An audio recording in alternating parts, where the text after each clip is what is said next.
At 3:30, we got number 12, Notre Dame, who's 5-2, traveling to Boston College, who's 1-7. Notre Dame favored by 28.5 points on ESPN. CJ Carr has gone 121 and 184, throwing for 1,758 yards, 14 touchdowns, 4 interceptions. Jeremiah Love has had 124 carries for 758 yards and 9 touchdowns. And Jordan Faison has had 35 catches for 436 yards and 2 touchdowns. Dylan Lonergan for the Eagles gone 132 and 197, thrown for 1,394 yards, 9 touchdowns, 3 interceptions. Turbo Richards has had 88 carries for 431 yards and 5 touchdowns. And Lewis Bonds had 56 catches for 547 yards and a touchdown. Notre Dame is 17-9 against the Eagles all time. Last 5 games have gone to Notre Dame from 2015 to 2022. 2008 was the last home win and the last win period for Boston College. It's been a while since the Eagles have found a way to beat the Fighting Irish.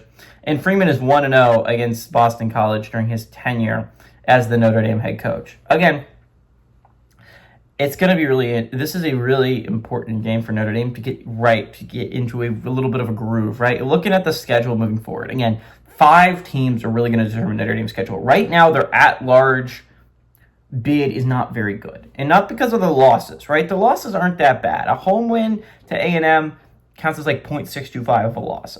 You look at the away loss to Miami counts as 1 loss. So you're only subtracted by 1.625 wins, right? The problem is the wins. Their resume is not that great so far. They only have 1 win against a solid team, I would say. Maybe Boise State helps them out and gets something there. But again, road game to Arkansas is not going to do much for your resume. Home game against NC, I forget if it's home or away for NC State. NC State's not going to do much for your resume. Purdue's not going to do much for your resume. Stanford in a couple of weeks isn't going to do much for your resume. Boston College this week isn't going to do much for your resume. So again, you need A&M and Miami to still look really good. You need those teams to be very, very good football teams. The other thing you need is your wins to start looking good. The big 3 is, I would say, USC is very important. You need that team to finish 10-2 or 9-3, right? You need that to be a very solid win at home. You also need that road trip to Pitt in a couple weeks to be a really solid win.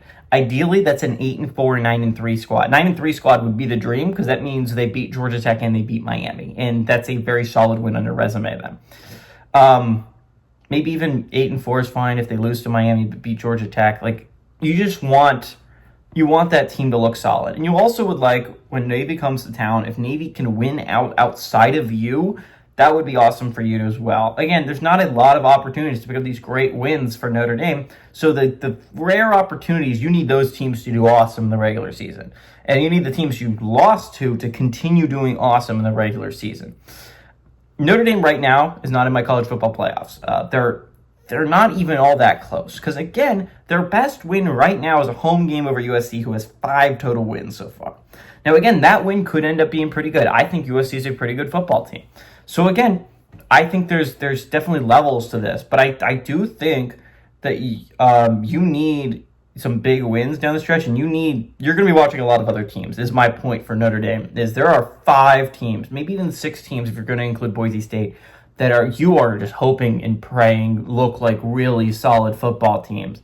That being said, Fighting Irish shouldn't keep this game close against Boston College. Boston College is a really bad football team.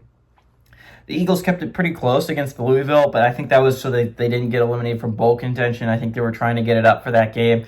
I think they're going to be a pretty big letdown here. I like the Fighting Irish to go on the road and cover that 28.5 point spread.